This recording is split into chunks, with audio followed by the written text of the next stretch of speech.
आज हम केंद्रीय प्रवृत्ति की माप बहुलक के बारे में चर्चा करेंगे।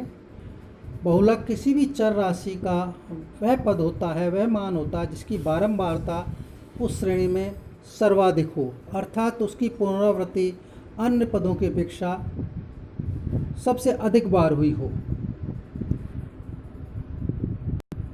उदाहरण के रूप में देखें तो यहाँ एक उदाहरण दिया हुआ है।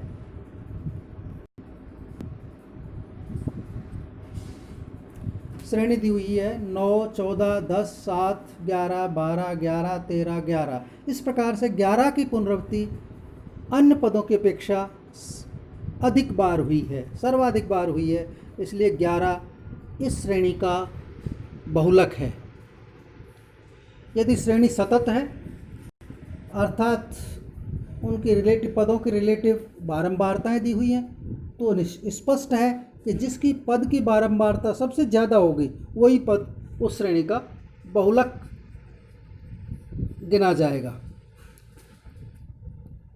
यदि दो बारंबारताएं समान है, सर्वाधिक बारंबारताओं में दो सर्वाधिक बारंबारताएं समान हैं, तो समूहन विधि से बहुलक निकालते हैं।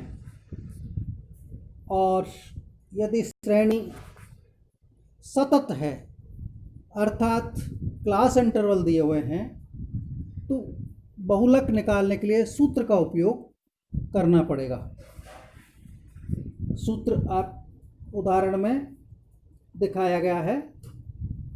बहुलक बराबर L lower limit of the model class, बहुलक की निम्नतम सीमा है, plus f1 minus f0 upon 2f1 minus f0 minus f2 into I.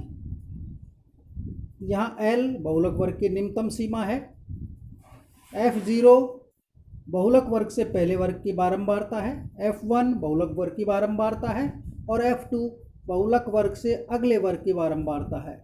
I class interval है, वर्ग अंतराल है, वर्ग के बीच में कितना अंतराल है वो I कहलाएगा। यहाँ आप इस सूत्र को याद रखने के लिए एक क्लू ले सकते हैं कि जो बहुलक वर्ग की बारंबारता है उसको f1 मान लिया और उससे छोटी f0 उससे पहले वाले वर्ग की बारंबारता और उससे बड़ी f2 उससे अगले वर्ग की बारंबारता। इस तरह से आप याद रख सकते हैं।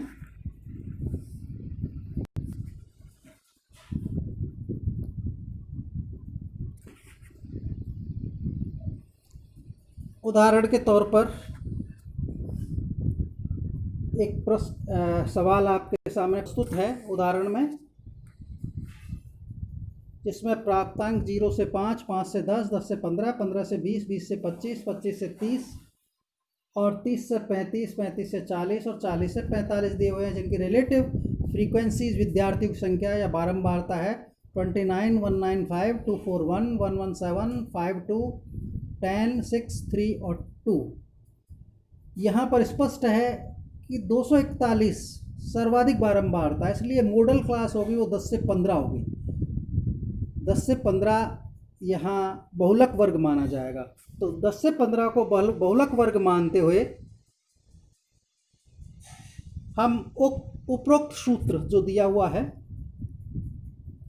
का उपयोग करेंगे, जिसमें बहुलक वर्ग की न्यूनतम सीमा जो होगी वो 10 होगी। f1 बहुलक वर्ग की बारंबारता है वो 241 होगी। f0 बहुलक वर्ग से पहले वर्ग की बारंबारता है जो 195 होगी और f2 बहुलक वर्ग से अगले वर्ग की बारंबारता है जो 117 होगी। इस प्रकार से सूत्र में इन संख्याओं को रखने के बाद जो हमें बहुलक प्राप्त होगा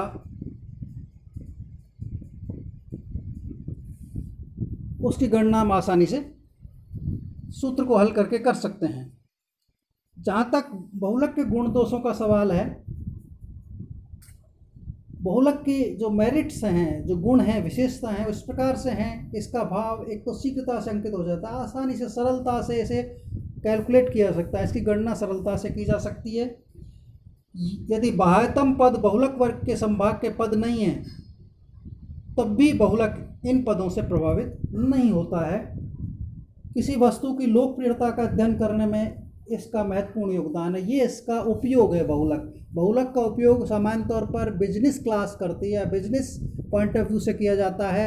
यदि मार्केट सर्वे करना है, मार्केट बाजार अनुसंधान करना है कि उपभोक्ताओं के जो द्वारा कौन सी चीज़ ज़्यादा पसंद की जा रही है, या ज़्यादातर उपभोक्ता किस नंबर का टेक्सटाइल या बनियान खरीदना चाहेंगे, पहनते हैं, या ज़्यादातर उपभोक्ता किस नंबर के जूते पहनने वाले हैं, तो उन ही चीज़ों को ज़्यादा बनाता है मार्केट। तो इस तरह की रिसर्चेज बहुलक के आधार पर आगे बढ़ती हैं। ये बहुलक का उपयोग है। बहुलक को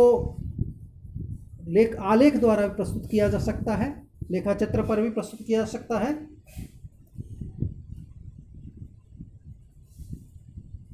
बहुलक के जो दोष हैं या डीमेरिट्स हैं, उनमें सबसे बड़ी चीज़ ये कभी कभी अनिश्चित अस्पष्ट होता है। मान लीजिए दो बारंबारताएं एक जैसी हैं, जो हाईएस्ट या अधिकतम सर्वाधिक बारंबारता एक जैसी, तब निकालना काफ़ी कठिन हो जाता है।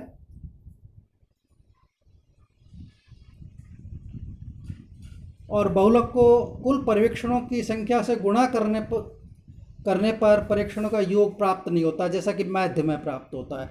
इसकी गणना सभी निरीक्षणों पर आधारित नहीं होती है माध्य की तरह।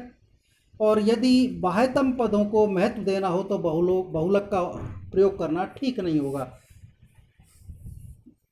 तो ये बहुलक के बारे में हम जान सकते हैं। धन्यवाद।